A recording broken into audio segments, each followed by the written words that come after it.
All right. We are back on the opening line report here on Sunday night, looking ahead to week 11 in the NFL season. I am TommyFreezePops here with OddsTrader, and I've been off the last couple weeks. I'm back, and I am ready to roll. Have a final here in Vegas. The Raiders disposing of the Jets. Zach Wilson, one last heave to the end zone there. I thought Max Crosby was going to catch him, but the Raiders move to 2-0 under Antonio Pierce as the interim head coach. But let's look ahead to next week. Let's bring in my guys, Analytics Capper, Monotone Football, Stu and Albert. What's going on, fellas? Quick reactions to week 10 in the NFL. One of the better weeks we've had this season. Stu, why don't you start us off? Yeah, no, I think that's the best weekend of football we've had all year. I mean, this was the kind of weekend that makes it acceptable to have a Bears versus Panthers Thursday night football game, right? If we didn't have weeks like this, then nobody would be sitting around for weekends like that. And hey, that's what makes football great. Every single game down the board was entertaining this week. A lot of great action, a lot of great finishes. Hopefully a lot of you guys won bets in there. I know I did. Super fun week. Great football. I think we really kind of found out what teams are legit, what teams maybe are a little faker behind the scenes. Definitely a huge week. Super excited to, talk about next week's lines. Yeah, I mean, for me, it was a very competitive week. I think there were 4 or 5 game-winning field goals, which is pretty exciting. Those are coin flip endings, so if you're a bettor, hopefully you hit at least 50% of those bets. But I thought it was really great. Obviously, it started off really, really bad with the Patriots showing. I was on the Patriots +2. They got into the red zone 3 times. Only got 3 points out of those 3 trips. Pretty bad there. But the Cowboys took care of the business, and the Raiders won tonight. So it's a nice end cap to the day. I am here to tell you guys that the New England Patriots are the worst team in the NFL. And later on tonight, I will be sharing the coaches I would like them to pursue this offseason. But more importantly, let's hit on the lines for week 11 here. Super Bowl rematch. We rarely get this. The Eagles, 2.5-point dogs. Remember when they were wearing those dog masks a few years ago? They were acting like they were these big underdogs, but they were like the best team in the NFC. They are heading to Kansas City to take on the defending Super Bowl champion Kansas City Chiefs. Both teams are going to be coming off of a bye, fresh, ready to rock. You can get the Chiefs on the money line at -130 and the Eagles at +110 right now with a total of 47.5. I am fired up for this game. I don't think I'm going to be betting it. I just want to watch this and enjoy it, have a good time. And I believe it's the Monday nighter. So we got to wait over a week to watch this game, which is a little disappointing, but it's the game of the week, no doubt about it. Analytics Capper, why don't you start us off here? What do you like? What does this line tell you? Is it going to move? What should we look at when it comes to the Super Bowl rematch here?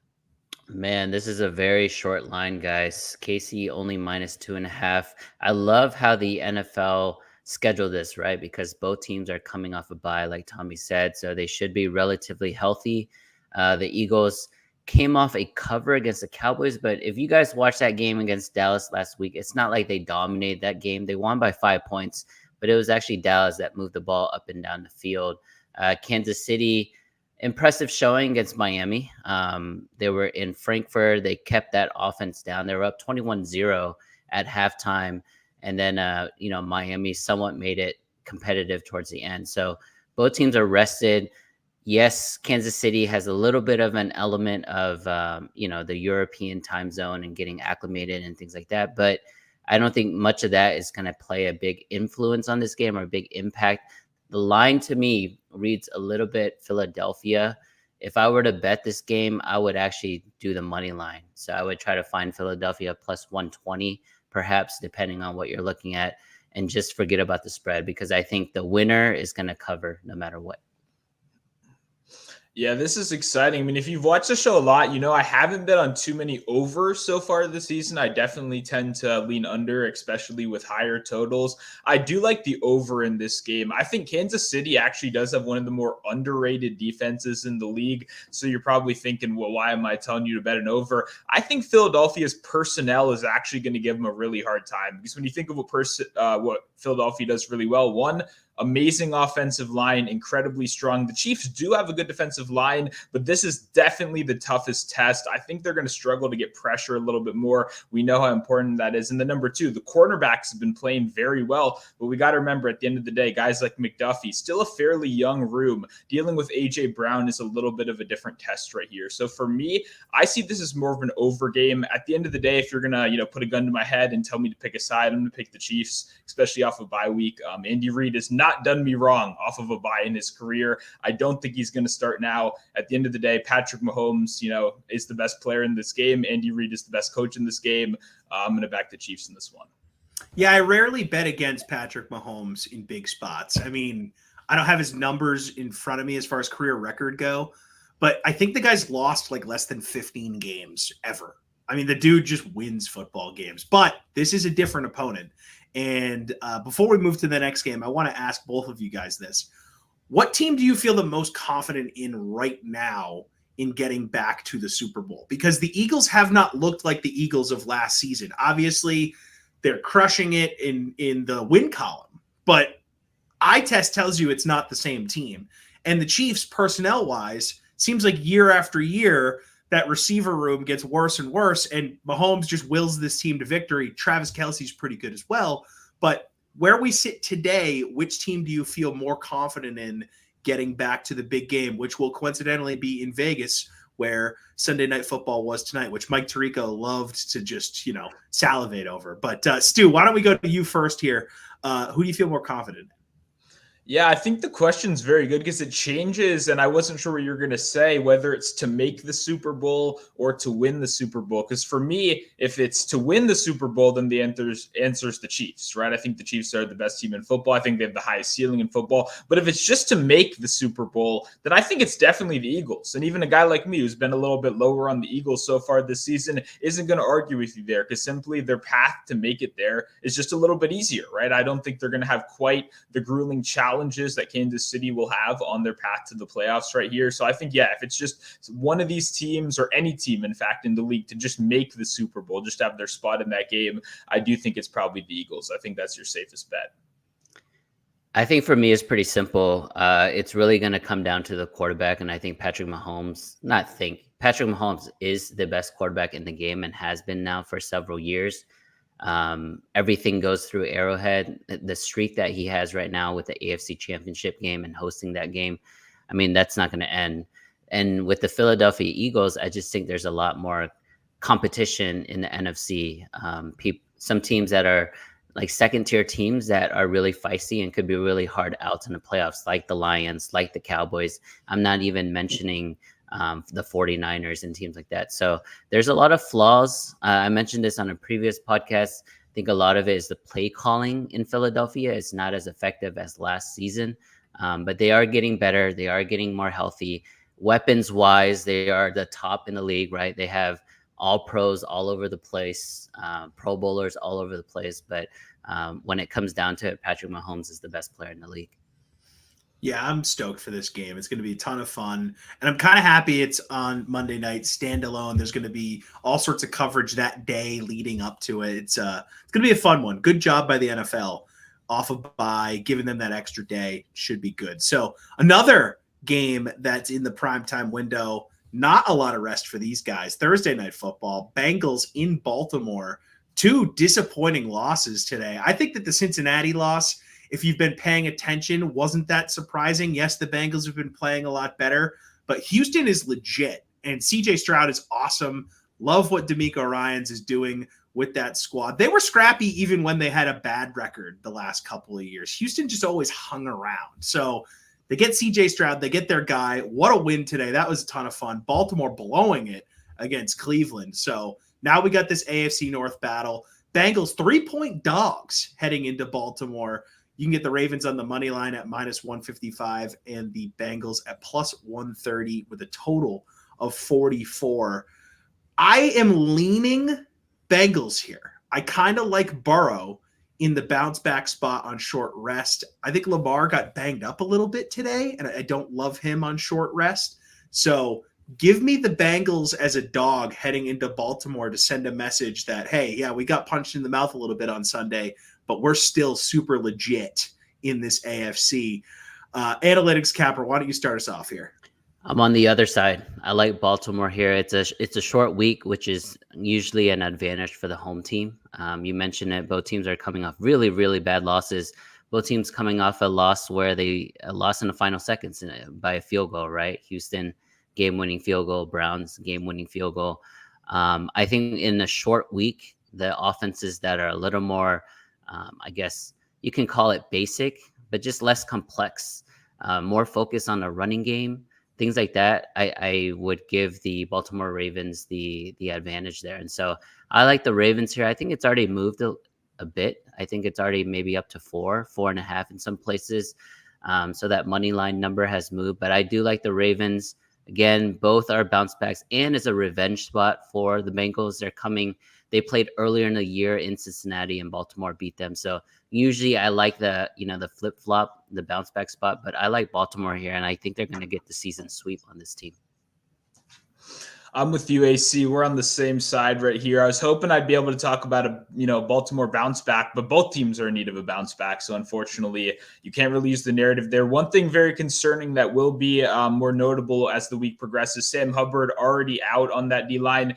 Now Hendrickson as well suffered an injury at the very end of that game. It looks like they're going to now be down both of their best pass rushers in that one.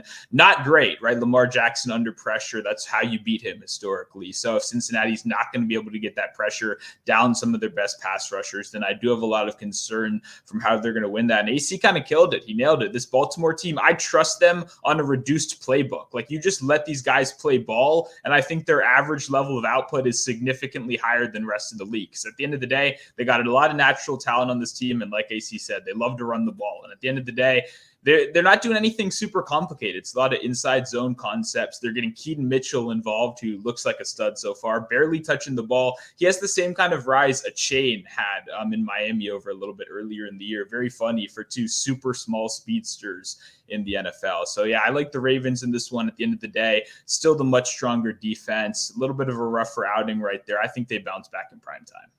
Remember, guys, these are the handicappers. They make money betting on sports. I am the casual. So there you go. You got the little bit of a mix of both. And remember to use the OddsTrader app to see what our official prediction is using our best-in-class sports betting artificial intelligence. Now, let's look at another divisional matchup here in the AFC East. We have the Jets, who are on TV tonight. We're following the Jets right now. They are 6.5-point dogs heading to Buffalo. Buffalo -270 on the money line. The Jets at +220 with a total of 40.5. Look, the Jets beat the Bills earlier this year. It was kind of a crazy game, super emotional.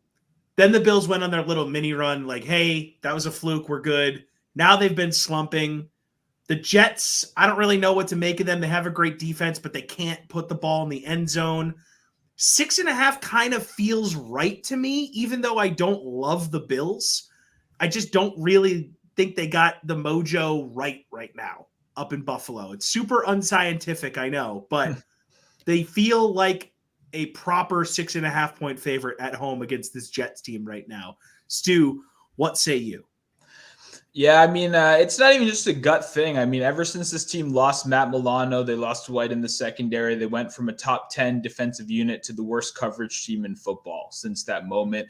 The biggest thing about this game is the Jets can't take advantage of that, right? It doesn't matter how bad your coverage group is when the other quarterback can't really tell which team he's throwing it to when he goes out there. He's just kind of guessing, So for me, whenever a team's biggest weakness is negated, I love a spot like that. And I happen to also be very very high on Buffalo. I'm going to be on them tomorrow on Monday Night Football against the Denver Broncos. And then I think I'm going to ride that momentum once again against the Jets. The biggest thing is, Allen's going to have to do this while throwing like 3 picks. You know what I mean? We're going to talk about props later. I assure you we'll be talking about this game a little bit. But, man, it's going to be ugly. They always play the Jets ugly. At the end of the day, though, I just don't trust the Jets to put points on the board and respond. I think this Buffalo offense is going to come out extremely motivated these next couple weeks after the disrespect they've been taking.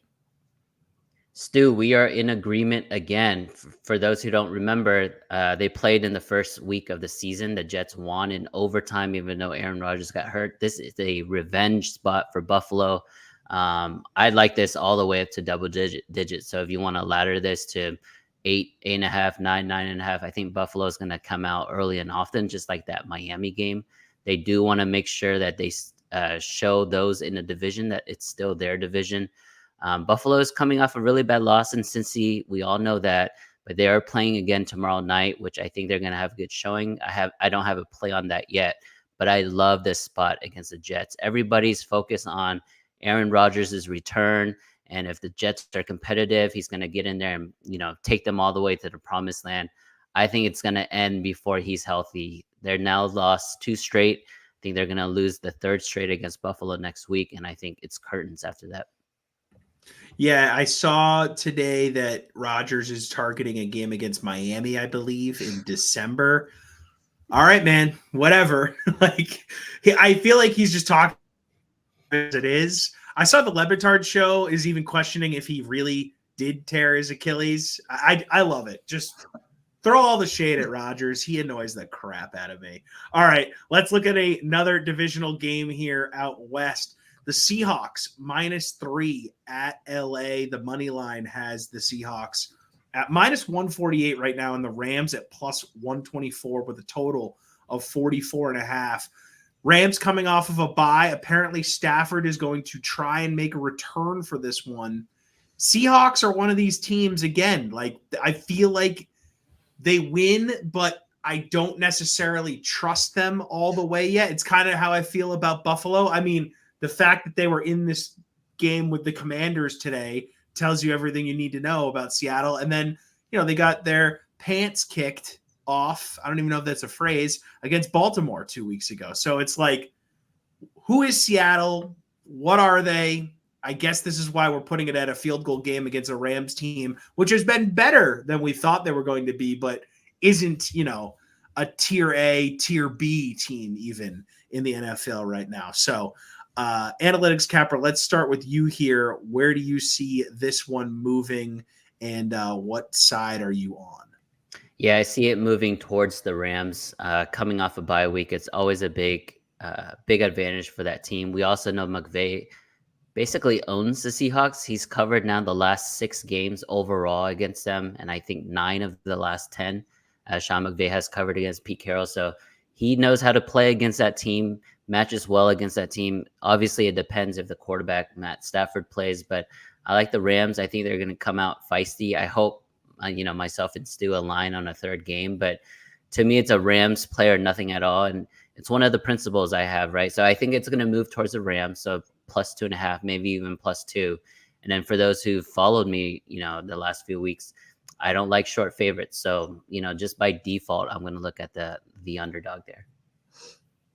Yeah, this one's tough for me just because these are 2 teams that I do kind of view on different levels. I do like the Rams, and I've talked about them a lot this season, but I do think there's a bit of a tier gap right here. But I have some concerns about Seattle as well. Like you kind of mentioned at the beginning, I think they should have beat down on Washington. That's one of the worst secondaries in the league, if not the worst secondary in the league, especially to match up on an above average sized wide receiver. AJ Brown showed that Washington doesn't have the physical size to even do that. So the fact that a guy like DK Metcalf isn't getting involved until the last drive of the game, right? I keep reading articles about how great Shane Waldron is over there. He's a wizard, but I'm not really seeing the results come onto paper, right? And same kind of thing with Geno Smith, right? He was spectacular last season. The advanced stats have regressed all the way back to being a bottom 10 quarterback. So we're going to keep getting bottom 10 Geno because that's not a recipe for success. Obviously, Kenneth Walker is a killer, but this Rams team does have a pretty solid rush defense. So for me, I don't have a super strong lean on this side. I think when I look at games like this, it's kind of clear. I go, what team do I think is just stronger overall? Like there's a tier gap in my mind. I think the Seahawks are a potential playoff team. And if the market is low, because this line doesn't seem quite right to me, this kind of seems like a line where the market is telling you to bet Seattle, right? We don't even know what's going on with Stafford, because it obviously can't be 3 and Brett Rippon, right? We all watched him play last week. That can't be it. So this clearly is, invoking that Matthew Stafford is going to come out there and play. But do we really want a banged up like Matthew Stafford? I know he's not mobile anyway, but it's just kind of a tough call for me. I'm staying away from the Rams this week. Yeah, Pete Carroll seems to love just bottling up guys that aren't running backs, right? For years, it was Russell Wilson needs to be unleashed by Pete Carroll. He keeps handing the ball off to this guy and Chris Carson here. And it was all the complaining. And then Russell Wilson goes to Denver, who we'll talk about in a second. And it seems like Pete Carroll might have been right. But now we're here again, right? DK Metcalf. I was watching the game here and there and then on Red Zone as well today. And I was thinking to myself, I was like, is DK hurt? Like, why haven't we seen DK at all? And then I think he had a couple of grabs on one of their late drives. And I know that they were riding number 9 there. He's an absolute stud. He's a killer, like you said. But Pete Carroll just loves running the ball, man. And I don't know what it is. It must just be the old school nature.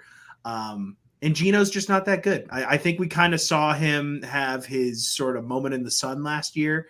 He went on that hot streak, and he's been average to below average since then. So I'd be curious to see if Seattle is going to be drafting a quarterback in like the low second round, maybe like a Penix, keep him home type of guy.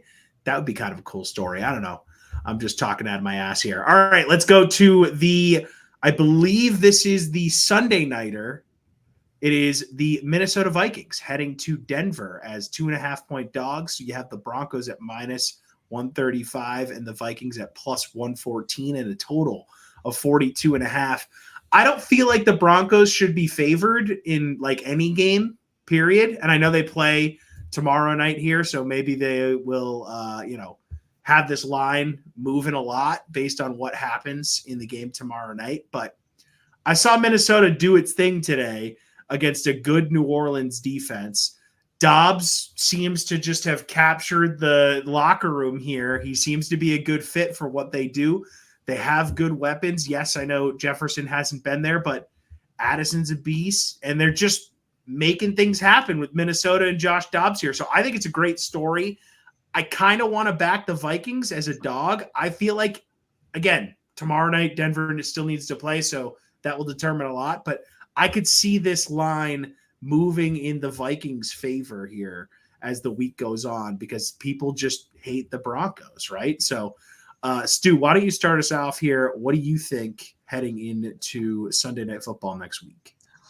Yeah, no, I mean, I'll say if you saw me look down there for a sec, I was checking to make sure this was the right line because this is insane. And it is the right line. You were correct. There's no mistake right here. Of course, Minnesota. And not only that, Minnesota on teasers. I said this last team, easiest teaser leg of the week. Obviously, they ended up winning outright, so it wasn't a big deal. But this is spectacular, right? You never want to be teasing through 0. And I'm worried that they're going to cross through 0 and become favorites by the end of the week. So for me, I'm going to be teasing Minnesota where I can. I mean, laying points with Russell Wilson is almost somehow worse than laying points with Derek Carr. And I know that's hard to believe after watching Derek Carr over these last couple of weeks. So what Dobbs is doing is spectacular, but that's being overshadowed really by what I said last week. I mean, you can go watch the whole little rant. Brian Flores is doing a spectacular job transforming that defense. Same unit as last season, same exact players, going from one of the bottom 3 worst defenses in the league to a top 10 to 12-ish defense. That is so incredibly hard to do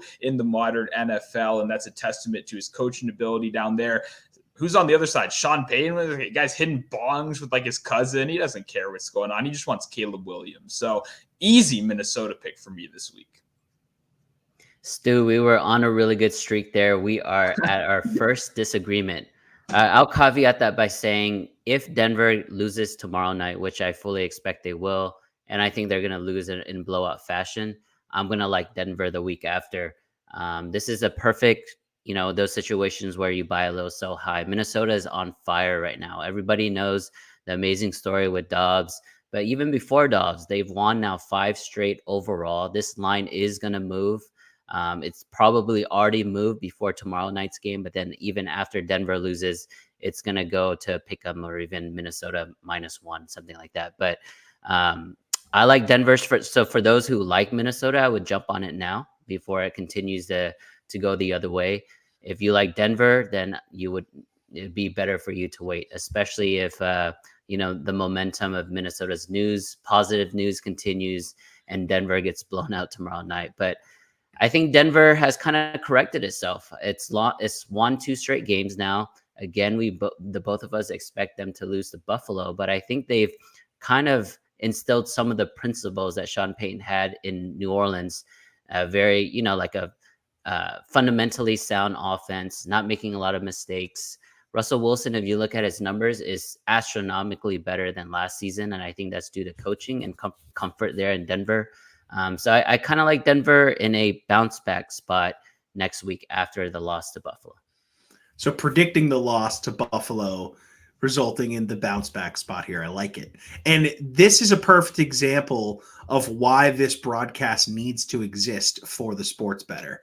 Go grab the 2.5 right now if you like Minnesota, because you're hearing it from 2 smart guys right here. It's going to move. So the opening line report is making you money as we speak. All right, let's take a look at the last game that we're going to cover here.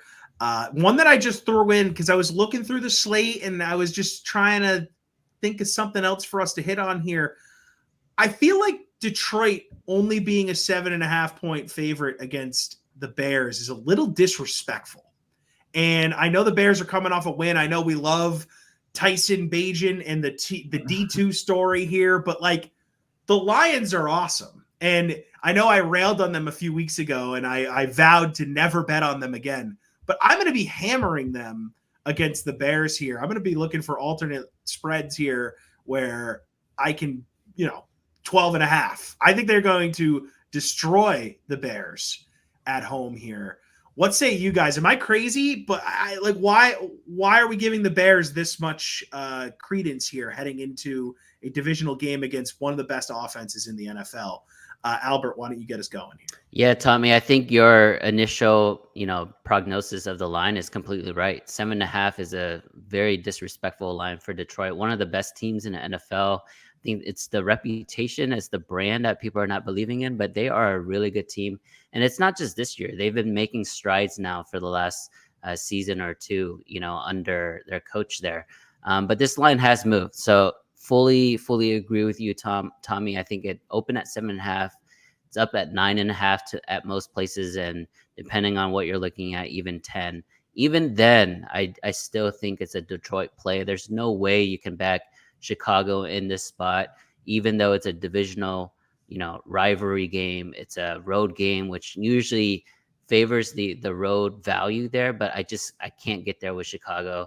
Chicago is one of the few teams, I think 3 or 4 teams, including your beloved Patriots, that are blatantly losing on purpose for. I don't know if it's on purpose. That's the sad thing. Yeah, New England probably not, but definitely Chicago. I like Detroit. What do you think, Stu? I agree. I like Detroit as well. I just pulled up OddsTrader app. I see a 9 that's still available in market at DraftKings, but like you said, 9.5, a lot of spots. I would not be surprised if this is just fully locked and loaded, by the regular media cycle at like 10, 10.5 maybe. So if you like it now, like Tommy was saying earlier, even that 9 is still a very solid number out there on market. So for me, I like the Lions as well. Tommy referenced going back a couple weeks when we were ranting about the Lions. I said a lot of negative stuff about the Lions then, and if you're waiting for an apology, you're not going to hear it. I still believe all that stuff, and then I believe exactly what I said at the very end. Is that being said, this is still a great regular season team. I compared them to the Utah Jazz when they had Rudy Gobert and Donovan Mitchell. Great regular season team, dominate against the spread. They're going to keep beating teams, and then it'll be a nice plump first round exit. So that's still what I see with this Lions team right here. Like we kind of talked about with that Ravens game, I think that's what happens when you go outside and you got to play dirty, but you're not going to have to play dirty in this game. You're going up against the Bears. Bears. The biggest worry, and I think the reason the spread is the way it is Justin Fields possibly coming back after the most confusing press conference in the world where he ruled him out and then back in and then said he was 51% out. And then he said he was doubtful by the end. So all that being said, maybe Justin Field possibly plays this week, and that could give him a slight boost. What a strange world we live in with the Chicago Bears. What a dumpster fire of an organization. All that tradition, and they just have been able to get it right really since Mike Ditka's Bears. It's pretty remarkable. Tommy, before I go, I would love for a 1 or 2 minute rant on your New England Patriots. It's my favorite part of the week. It's just so bad. I mean, the problem here is, and I'm going to go solo here. Bill Belichick built a roster that cannot win football games. And Mac Jones has regressed immensely, not 100% because he's not that good. It's because the system that has been put in place is awful and the team around him is terrible. On top of the fact that Mac Jones is the type of quarterback that needs to have things working in place for him to operate correctly. Like if you put Mac Jones in the Kyle Shanahan system, I'm not saying the Niners per se, but like an offense where you're not asking him to do a lot, hit the easy guy on the slant, hit the guy in the flats, let the skill guys do the skill things. Mac Jones could be fine. But this roster doesn't have those type of players. They're not running those type of plays. Bill O'Brien is basically Matt Patricia right now. I don't know what they're doing. It's bad. It's really bad. The problem is with Bill Belichick, the GM. The second biggest problem is Bill Belichick, the head coach, having a system that does not work in today's NFL. They have personnel that doesn't work in today's NFL. They need to get someone in here that is an offensive-minded guy that knows how to work with young talent. You can't have a military mentality as a head coach anymore, and you certainly can't do it when you're 2-8. Guys are going to tune you out, and your quarterback stinks. So when you have Tom Brady for 20 years, you can do the military thing because he's going to win you ball games, and he falls in line, and he's basically like the second lieutenant that's keeping guys in check. And when the best player on the team is following what the head coach is doing and he's remaining as the best guy on the field, people are going to follow that. But that's not happening in New England right now. Mac Jones is not that type of guy. He's a tennis brat that wants to be pampered at all times and wants everything to be perfect around him. And he's the type of player that needs that to be successful. So tank, get a top 2 or 3 pick, get a coach in here that can work with a Drake May or a Caleb Williams. I know it's not a guarantee that when you hire the new sexy head coach, you get Ben Johnson in here to implement what Detroit's doing as an offense to build your system around and be one of these innovative new teams. I know that's not a guarantee, right? But we got to try, right? Like let's go out and try. Go get Ben Johnson, go get Kellen Moore, go hire Jim Harbaugh. Like figure it out. Get the guy here, draft him a young quarterback, and let's build something around one of these young talents and help them be successful. So I'm sick of it. Tank. I've been calling for them to tank. This is now my official credo. Tank, effing tank. Even if we just land Marvin Harrison Jr., like, fine. Like, I'll take the awesome generational receiver talent too. So I agree the long-term move is to tank. But do you think that Bill Belichick has gotten to the point with his reverence, with his accomplishments, like they're not going to let him go? I don't know. Like I feel like it's going to be on his own terms. Yeah, it's tough. I mean, I think that Bob Kraft and Jonathan Kraft, the Kraft family, and again, I know nothing, but just having lived in this area and worked in this market, my guess is that the Krafts, if things keep going the way they're going, which they will, they're going to go to him after the season. Maybe these conversations have already started and say, hey, we got to switch this up, man. It's just not working. So, excuse me. You got to retire. Like you can have the runway to make this your own thing, but like we're moving in a different direction. So don't make us fire you. Retire, please. And we'll pay out the 20 whatever million that you're owed for next season. Go away and ride off into the sunset. And if in a year you want to go coach the Carolina Panthers and try and chase Shula, by all means, right? But I don't think that Kraft is going to want the blood on his hands of I let Tom Brady walk and I fired Bill Belichick, right? He's going to want to at least have Bill, and Bill isn't going to want to be the guy that's fired, right? Like that would tarnish his legacy a little bit. So I think it's going to be a backdoor deal. But I could also see Belichick saying, no, sorry, you have to fire me because he's Bill Belichick. He's a curmudgeon. He doesn't bend for anybody. He didn't bend for effing Tom Brady. You think he's going to bend for Bob Kraft?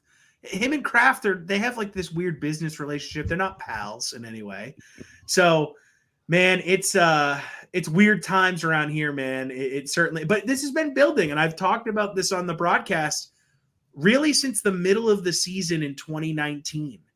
This team has looked flawed, and anyone that's been paying attention closely knows that they've had issues, and this is not like out of the blue. And I know on the broadcasts they're acting like it is. Like Rich Eisen is like, and we never thought we'd say this. The New England Patriots are 2-8. And I'm like, yeah, we did think that we'd say this. Did you watch the last 3 years?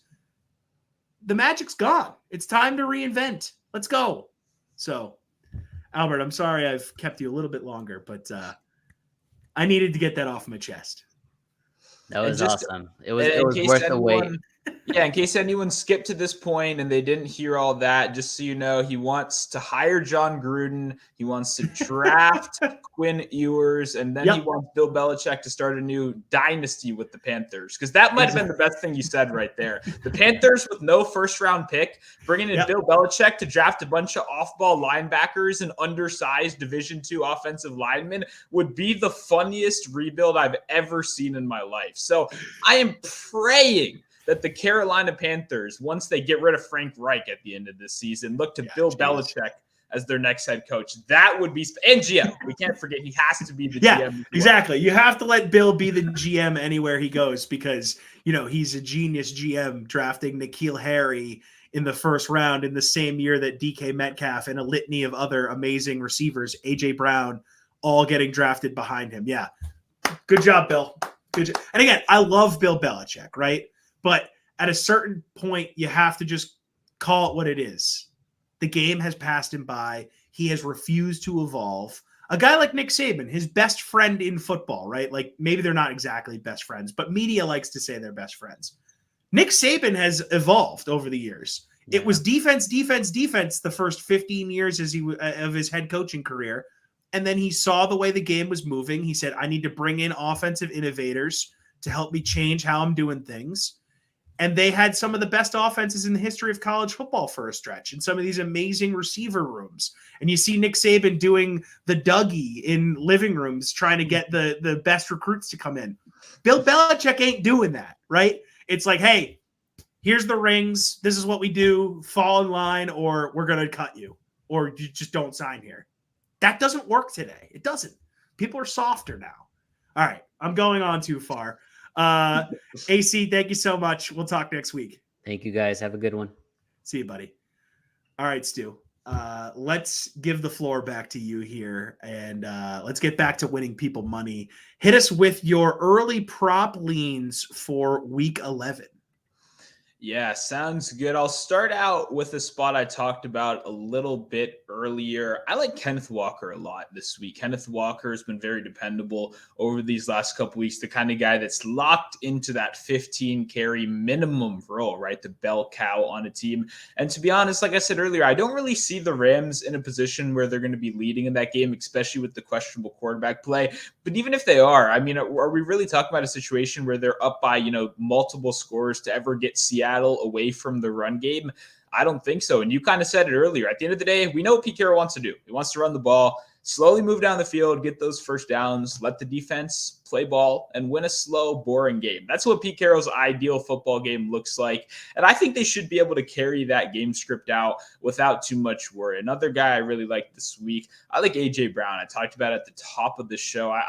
Don't get me wrong. These Kansas City corners are very good. Snead and McDuffie in particular have been playing very good ball so far this year. This is just a step up in competition. A.J. Brown is one of the best wide receivers in football, and I don't think these guys have the physical size to stick around with them, especially in those contested catch situations. So not everyone has these markets, but I love longest reception. If you have it, it's on all major legal sports books in the United States, which means you can line shop over on the OddsTrader app. And yeah, I love longest reception because you're only depending on one beat play, and that's where I think he has the biggest advantage over this Chiefs defense.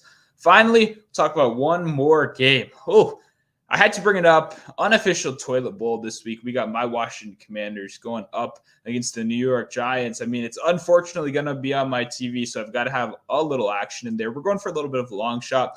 I like the Washington D to have a defensive touchdown. We've seen bad teams be absolutely plagued with this so far. Washington defense looked a little bit better. We saw Payne. We saw Allen ball out a little bit more. I think there's probably a little bit of energy in that room of, look who just left. Look what the media is saying. You know, are you guys really bums? Like, or are these two the only good defensive players on your roster? The answer to that question is no. They've got some solid guys in that team. And at the end of the day, we've seen what the Tommy DeVito experience looks like. And boy, is it bad. So a defensive touchdown, you're going to get 500, 600 odds. I'll take that. You don't have to put a lot of money on it. But if you're going to be watching that game like I am, you got to find some creative ways to get some action down. I like that. I like shorting Tommy DeVito. Can the Giants get anyone else back there? Are they really just going to try and make that the deal here? I mean, they're actively tanking if they do that, right? Yeah. No, there's other dudes out there. Yeah, I think it's pretty pathetic, to be honest, too. I know we can't actually make a rule against it, but I agree with you because when you look at it, you're not even hurting just the league, right? You're hurting the league. Obviously, you're making unwatchable games. Like DeVito is probably one of the worst quarterbacks we've seen in a long time. Yeah. I can't think. I think Ian Book in that one primetime game when he was like the third string during COVID, that was some of the worst I've ever seen. And then he never got a chance again. DeVito's now on his third time out there. So for me, I agree with you. Why are we not doing? Remember when the XFL was a thing and we just brought over PJ Tucker or not PJ? You know, PJ Walker. Yeah. PJ Tucker would probably be a really good tight end in the NFL. Oh yeah, but like the point, like you said, there's got to be like, why are we not sourcing like athletic guys that are just sitting around waiting for an opportunity? Because we know this guy isn't it. And yeah, where's Josh Johnson when you need him? But I'm not even saying Josh Johnson. I'm saying one of these unknown. Bring in the best Rourke, the guy on the practice squad that was the best CFL quarterback. Like, bring in someone that could be your backup next year. That's what you should be doing right now. You're not just hurting the league. You're hurting yourself because you're wasting snaps for all the young players on your team. You're not getting any data that you can work with. I'm not even a Giants fan. I don't even know why I'm mad about this. But the fact that you're making a terrible TV product for everyone and you're hurting your own franchise in the process is just stupid. Like, find a young quarterback. He might suck, but he's not going to suck worse than the guy you got out there right now. I can tell you this. I was all over Cowboys -16 today because, like, anytime you put that guy out there, whatever the number is, I'm going to hammer it. Like, he's horrible, man. Now, against the Commanders, maybe not, but so have you looked at that line? I didn't even look at it because I'm disgusted with the Giants. Yeah, it opened at 8 and it's up to 10 now in most spots. All right. Commanders as a 10-point favorite is tough. That's tough. Like the Giants are a new level of bad, but I don't even know if I can do it. Like, it's so hard. Like, probably teaser is the move. I think I'm going to tease this down. Minnesota up. That'll be my OddsTrader show teaser of the week right here. Because then at the 10 number, at the 9.5, you can get it to a respectable 2.5, 3 right there, where you still win and you don't have to worry about covering by margin. Because Washington by 10 is. I mean, it might be the right play, but boy, you're going to have to pop a couple Pepto-Bismol before that game kicks off. Yeah. You got to have real cojones to take the Commanders as a 10-point favorite. I mean, I'll probably put them in a few parlays, right? I mean, they're going to beat the Giants. It's just a matter of how much are they going to beat them by. This guy, DeVito, he can't even like make his own bed. Have you seen these quotes that have been coming out? Like his mom still cooks for him. Like, dude, it's not cool. Like, this is not a good flex for you. Okay. But I guess he's he's a quarterback in the NFL, so that's a good enough flex, even though he stinks. All right, let's call it a show. OddsTrader. It's a great app. It's a great website. Go check it out. The Apple, whatever it's called, App Store. Sorry, I had a brain fart there. Go to the App Store, download it, and make money betting on sports. If you have an Android, go to the Google Play Store. Do the same thing. If you have a computer, hell, go to oddstrader.com. It is the best in class sports betting AI that there is. We have been crushing it this season. I believe our ROI on ATS picks is over 70. No, it's I think we're 70 something and 50 something on the year. I mean, the record is good, people. Go take advantage of it. I wish I had it right in front of me. That's on me. I got to prep better. But go download the app. Take advantage of this. You can make money betting on sports. You just got to put in a modicum of effort in downloading the app, and then all the work's done for you. So go ahead and do that. OddsTrader, we are here to help you be a better. I like that phrase. I should trademark that. All right, Stu, thank you so much. We will see you here next Sunday night. And that's going to do it for us here on the Opening Line Report. We will talk to you next Sunday to preview Week 12 of the NFL season. Happy Veterans Day weekend.